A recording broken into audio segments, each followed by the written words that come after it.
નમસ્તે, મારું નામ એકતા શાહ છે. હું અહીંયા આણંદ ગુજરાતથી છું અને ગુજરાતી મીડિયમમાં 12th સુધી અભ્યાસ કર્યા પછી મેં બીએસસી ફિઝિક્સ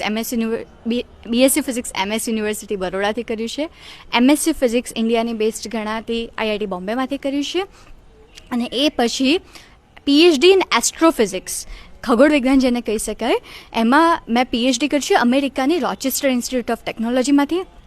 એમાં આખા વર્લ્ડમાંથી 3 જ જણ સિલેક્ટ થયા હતા અને આઈ એમ વન ઓફ ધેમ. અને એમાં બી વર્ષની 45 લાખ રૂપિયા ફીસ હતી, એવા 6 વર્ષ, અને સાથે સાથે મહિનાનો 1.5-2 લાખ રૂપિયા રહેવાનો ખર્ચો. એ બધા માટે મને સ્કોલરશિપ મળી હતી અને આ આખા પ્રોજેક્ટ્સ નાસા ફંડેડ હતા. અને 6 વર્ષ આ રિસર્ચ કર્યા પછી મને પીએચડીની ડિગ્રી મળી.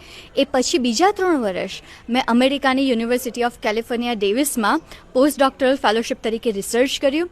આ દરમિયાન મેં વર્લ્ડના મોટા મોટા ટેલિસ્કોપ્સ યુઝ કર્યા જે હવાઈમાં સ્થિત છે, સ્પેસમાં સ્થિત છે, અને એમનો એક નાઇટનો ખર્ચ 1 કરોડ રૂપિયા હોય. અને 1 કરોડ રૂપિયા તમે આપો તો તમને વાપરવા મળે એવું ના હોય, પણ આખા વર્લ્ડમાંથી પ્રોજેક્ટ્સ માટે પ્રપોઝલ આવે અને બેસ્ટ પ્રોજેક્ટ સિલેક્ટ થાય.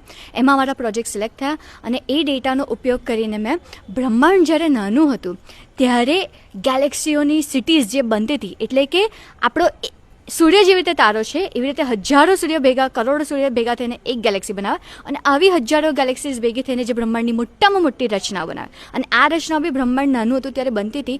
એવી 6 નવી રચનાઓની મેં શોધ કરી છે અને સાથે સાથે મને એને નામ આપવાનું બી સૌભાગ્ય મળ્યું. તો એને મેં આપણી 6 ઇન્દ્રિયોના નામ આપ્યા છે કે દૃષ્ટિ, શ્રવણ, સુરભી, રુચિ, સ્પર્શ અને સ્મૃતિ.